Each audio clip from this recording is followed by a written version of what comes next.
because some people actually enjoy a good fight and see it as a chance to win. Which means you both lose. Welcome to We Do Whatever It Takes, a marriage podcast with a magician and an almost therapist, where you get tips and tricks for creating a great marriage. Welcome back to another episode of We Do Whatever It Takes. This is literally our mantra. Like, it's what we were about from year one when we were struggling with stuff, and we started work on solutions, and we actually got some fixes, some things happening in the right direction, and we made a decision. Let's do whatever it takes to create a great, thriving marriage. And that's our hope for you, is we hope that this podcast will inspire you, will help you, give you some tools to really create a thriving, a great marriage, a great friendship. Yes. And so I'm Danny Ray, and I'm a magician. I know that's a little weird, but hey, Yeah, it is. So I've had the privilege of performing all around the world, and I'm able to share faith-based messages at churches, conferences, camps, and then in corporations, able to share business strategies or leadership tips and strategies, and mix that in with a sleight of hand. And we've been at that for over 20 years now. Yeah. January will mark 20 years of doing it full time. That's so amazing. It's crazy. Awesome. Yeah. And by the way, I'm Kimberly, and I am an almost therapist. What do you mean almost? You've been doing counseling for years. I have, but that's lay counseling, and now I'm working on the credentials. So I have my master's in counseling psychology, and working on gaining my hours to make me an official licensed therapist. But my disclaimer is I am not yet An licensed. almost therapist. Right. All right. So there we go. So today we are talking about conflict. Oh, so fun. And I was probably 15 years old. I know everybody's familiar with hecklers, but not too many people have been heckled. No, I can't say. I don't put myself out there, so nope. I mean, as a performer, it happens. You get heckled, and I guess online would be similar, where you get bullying, heckled, and that way, and we'll get to this with our spouses, like there's some, sometimes we'll say snide comments that we think are funny, but they could be painful. And for sure. So I know I was 15 when I first got heckled. I mean, like really heckled.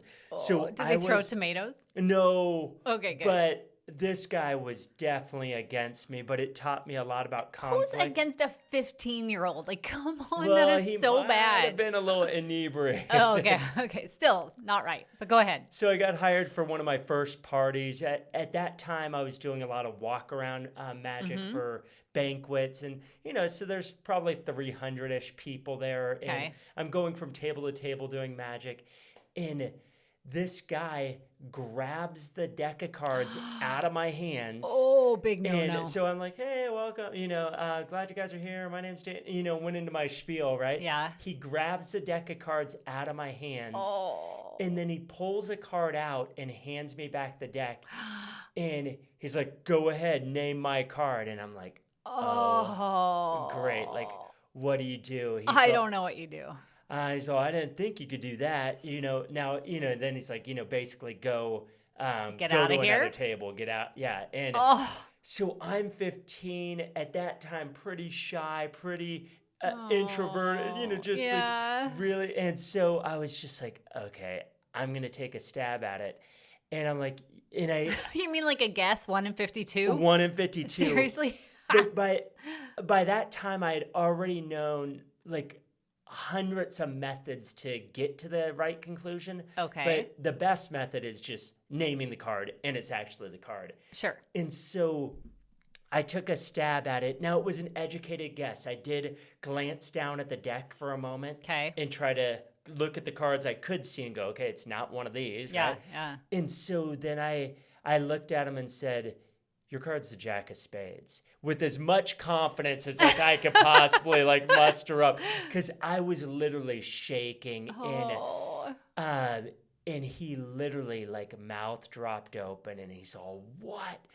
And no joke, like A, he freaked out, but B, he was like my biggest advocate. He literally went from table to table. You guys have to see this guy's magic trick. Like, he did that. And oh my gosh. I was just like, he the went whole from thing's like, so cringy. Oh. yeah, prove yourself, do this, you know, like you can't impress me, to being my biggest advocate. And so it taught me a lot about conflict, of not looking at conflict as me against you, but except how I wanted to look at how can I get this guy on my team. And I wasn't able to analyze it in that moment. Later that night, one of the things I used to do, actually to this day, I still do, after every show, I analyze the heck out of it. Yeah, you do. And then I write down, you know, different things I could do better, different things and that started when I was probably 14 or 15 years old. But by the time I was 15, you know, I'm keeping documented. Okay. Like, what words did I say that impacted well? What things did I do well that night? What didn't go well? How can I do it better? So what'd you write down the night with this heckler? That get hecklers on your side. I don't know like exactly what I wrote down, but I know it would have been something along those lines, because that became one of the practices, and because I've been heckled hundreds of times, and now I know, like, that person, if I could get them on my side, it's going to go much better. Yeah. Most of the stuff written on dealing with hecklers is to say things back, to shut them down. I hate that when I'm watching a performer of any kind, and it doesn't matter if it's you know, a singer or whatever, and they start getting heckled, and if they're mean to the person, it's a turnoff. It doesn't reflect well on the performer. And so I kind of flipped the tables on that at 15 and started kind of creating my own ways of dealing with hecklers. So, yeah. That's amazing. And we're going to talk later in a few minutes here about kind of not being the heckler in your own marriage, and just getting on that same page, being on that same team. For sure. You mentioned kind of how you learn to see conflict. I am what you'd call a peacemaker, and conflict. Yes, you are. Was always seen as a negative thing for me until really we were working through some things, and I think you brought that into our marriage and went like, it's not necessarily a bad thing. I was in seminary at the time, and I was going through a class where we're reading a book by Ken Sande, which is right over there. And on the bookshelf in the called room. The Peacemaker. And that was the first time as a couple, you and I started discussing, what does it look like to not look at conflict as a negative, but how do we look at that as a neutral? Mm-hmm. So it's not a positive, like, hey, let's go fight. You know, like, that's going to be fun. Maybe we'll get makeup sex. So a man can train. You can always hope. Right? So the goal isn't like, hey, let's go fight. But it's almost like you look at an instrument, right? An instrument can't create, if you take guitar or piano, it can't create great music without tension with the strings. Oh, yeah. Right? It takes the right amount of tension. Too loose, and it doesn't really make any sound. Too tight, it doesn't make the right sound. It needs just the right amount of tension. In our marriages, we don't want to be like, oh, we never want to fight. There's going to be differences that we have, and those are healthy, God-given things. Sure. And that tension, how can we make music with it, would be the question. Okay. So the tension in the marriages are an opportunity to grow closer, to understand the other person better, to understand their thinking, not to tear them down or to prove that I'm right. Yeah, for sure. Because some people actually enjoy a good fight and see it as a chance to win. Which means you both lose, right? If one person wins an argument, that means the other person loses. And in a marriage, since it's a team sport, you both lose. And so in our marriages, we don't want to be about, I need to win this argument, or I need to show the other person like I'm right. We have this saying that Jesus didn't die so that you could be right. Yeah. It's like, that'd be a really, poor understanding of why we're here. Yeah, it is. In our relationship with each other, we want to connect in deep ways. When there's tension, we want to resolve that in healthy ways. Yes. Ooh, I love that. And one of our goals, we're not super great with sports analogies, right? The two of us, but I'll come up with one. Okay. Yeah, you're good with analogies. But our friends Brad and Tami use the term team us, and we've definitely grabbed that. I don't know if they came up with that, first, but it's such a great, I know it's in their book. And it's such a great picture, right? We want team us. And if we're both fighting for what we want, that's not team us, and that's not going to help. No, that team us approach is really, for some of you, that might just, you could kind of stop now and just go like, this is actually good. I've always thought of it like me against the other person, or I'm an individual, she's your spouse is an individual, and it's kind of, I need to get what I want, she needs to get what she wants. Yeah. And it's what's best for our marriage? What can we do together? What's best for us? Team us. So I love that. To use a sports analogy. Hey, here it comes. You saw that as a challenge. Yeah. Okay. Go ahead. Say something else I'm not good at. So nope. Imagine, you're a pitcher for, just for the sports fans, I was going to say for the NFL. But you would not. Even I know that's wrong. Okay. So imagine you're a pitcher, right? And you had to throw with your other arm. Okay, right? So you're a right-handed pitcher for baseball, and now they tell you, nope, you have to pitch with the other arm. Yeah, I mean, that would not only be difficult, it would be like you're back in the amateur leagues. Like it would. Oh yeah. It would just be horrible. You wouldn't be at your peak level. In our marriages, when we choose to be about me and not about us, it's like we're throwing with our, in your example, our left arm or your non-dominant arm. Yeah. So, ooh, you pulled out the sports analogy. Nicely done. One every 50 episodes. Be looking. No promises. That is very, very good though, because I can't even hold a fork or a pen with my non-dominant arm or hand. So with your non-dominant arm. Okay, not arm, hand. But that's a great way to picture us and what we need to do to have a great marriage, to be on the same team, means working together, right? And that's the beauty of marriages, is something that, continue that analogy, maybe your spouse is left-handed and they could help out where you're weak, and where you're weak, they could help out. And so together you become stronger, you become more effective, you become more of a force for good. And those are things that we want to see in marriages every day. And we work towards in our marriage, of where I might not be great at something, she could, step in and, and she can be great at that. And there's things where neither of us are good at, and it's like, okay, let's try to figure that out. There's a whole list of those. But in terms of conflict, getting back to conflict. Yeah, I have a theory. This is not proven. This is my own personal research, and which is not super extensive, but throughout my lifetime, I will say, a theory that all arguments, or at least 99%, I have yet to find somebody with an argument that had nothing to do with unmet expectations. I think it always comes back to expectations, what I was expecting when you said this, or when you said we were going to do that. That's where the conflict arises, right? So, or you say something and I'm thinking you mean something totally different. Now the expectations are Can you off. give an example of those expectations, when we're with unmet expectations, how that affects the relationship? Oh, gosh, there are, again, every conflict. So there's thousands of them, right? Maybe for a us, for personal anybody. one for us. Yeah. So one I was thinking about was just going to your family's house, let's say, right? And you say, okay, we're going to go down to San Diego. We're going to go visit the family.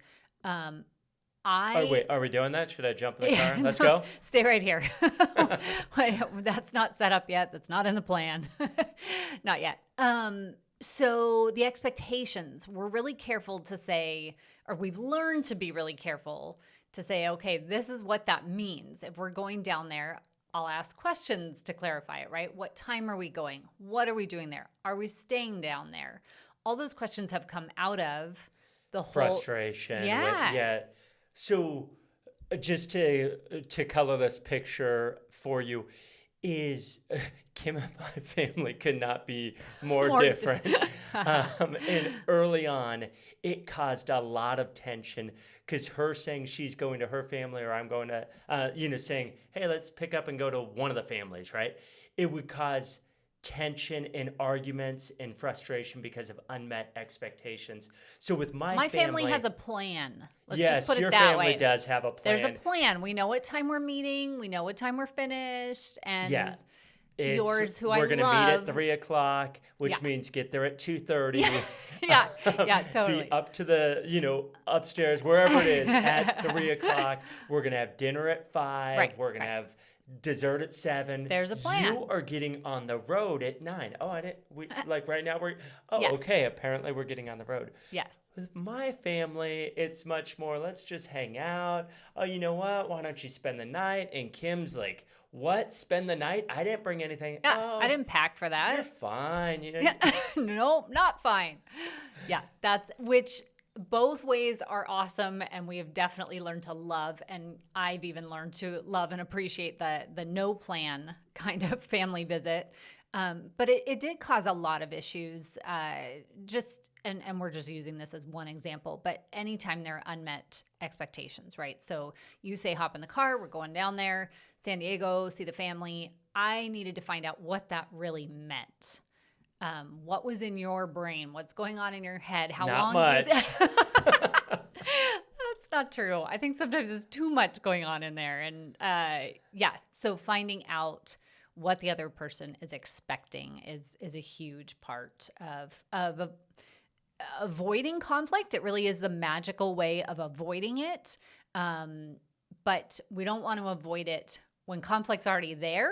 We don't want to be somebody that then pushes it under the rug and hides it. If conflict's already there, then it's time to actually deal with it. So right now, if somebody's listening and they have a conflict that they're trying to work through, they just haven't been able to get on the same page with this particular fight, this argument. Like we talked about last time, scripts are going on and on with this particular argument. What advice would you have for them to really help them through to get to the other side of that argument? Yeah, if we're saying it's a script, a conflict that's been happening over and over. I'm not saying anything. Oh. I'm just saying if they have a conflict. If they have a conflict. Do you want me to fill in the blank and give this conflict or? Sure. What are you thinking?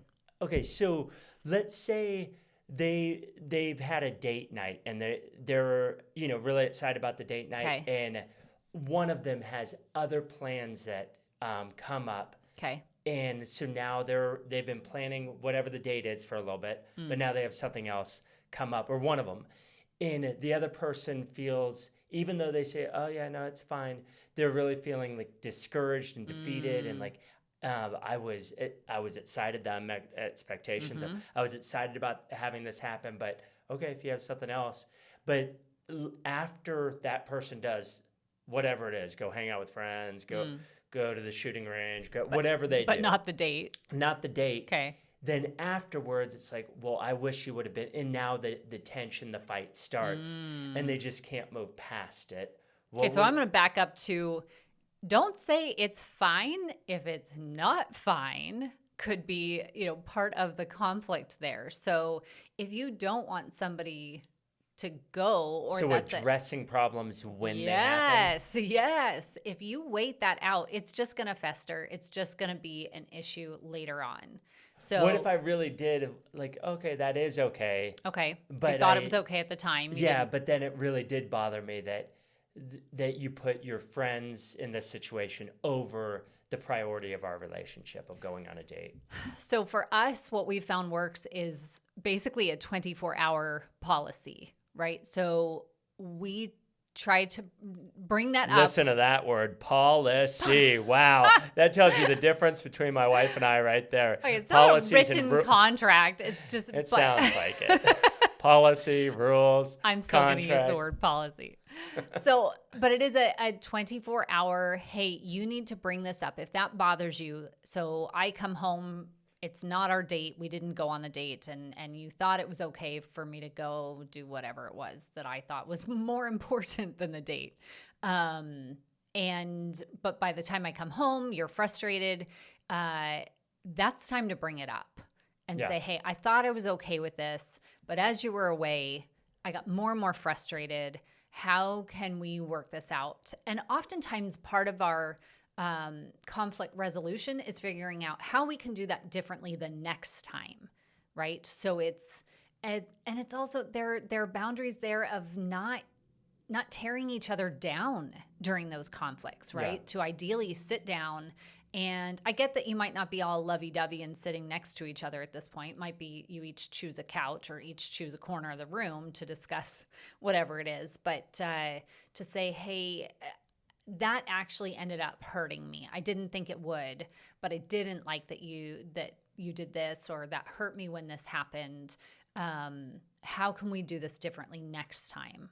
I think is a crucial way of working through conflict. Yes. So one of what I'm hearing you say is, nice language, is to acknowledge it, right? Yep. Is to recognize, like, hey, this did hurt, instead of ignoring it, even if before you weren't ignoring it, you really thought you were fine with it. Yeah. But is saying, like, hey, this did hurt. Yeah. Here's why, and then working towards reconciliation of saying, like, the other person could say, hey, I'm sorry, I'll work on, making our relationship a priority, and maybe even rescheduling that date and taking time to do that. Sure. And another thing that we've talked about, but it's important, is the reset button.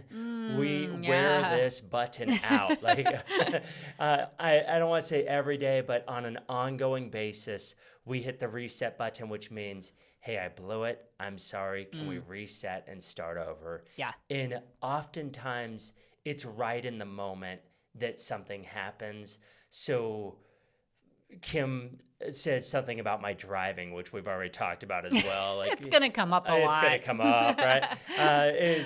So she says something about my driving, and then she's like, oh, I know I shouldn't have said that. I blew it. Can we just stay on the same page? Can we reset? Yeah. And I'm like, yeah, no problem. And we'll reset, start that over. And and then we'll laugh about those things a lot now. She's about 3 feet tall. I'm about 8 feet tall. What are you talking about? But like how you can't see over the steering wheel, so I'll be like, oh, from down there it does look I would need to put my brakes on, but you should just put your brakes on sooner. Okay, for the record, she is 5'3 1/4. Yeah, not 3 feet. Thank you very much. You're and I'm hilarious. not 8 feet tall. No. You didn't comment on that one.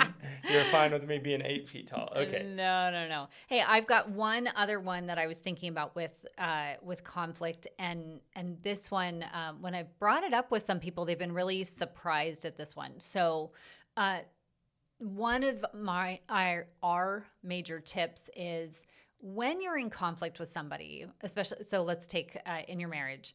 Yeah. It is crucial that you do not take that conflict and go talk to somebody else about it in the moment when you're still amped up, you're still frustrated, it's the heat of the moment, and you call let's say in my case, if I had done this, I call my mom, right? And hey, Mom, I can't believe Danny did this. Can you believe it? And I'm calling somebody who I love and who loves me and is protective of me. So her probably immediate response is to defend and go, oh my goodness, and empathize with me. I can't believe he did that. You should do this, you should do that. And I go, oh, okay, great. Yeah, super. I'm justified and blah, blah, blah. Right. And so I hang up with Mom, come back to you. First of all, not going to be super helpful because now I've just amped it up even more. So much for that leaving and cleaving.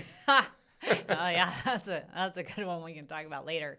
But this happens not just with parents. I've definitely heard other friends talk about this with family. Where this came up with us for the first time is when I was working at the church. I was a youth pastor, and there was a conflict I had with one of the other leaders there at work. And I brought it home. I'm frustrated. Brought it to you. And then I went back to that person. I worked it out. Everything's good.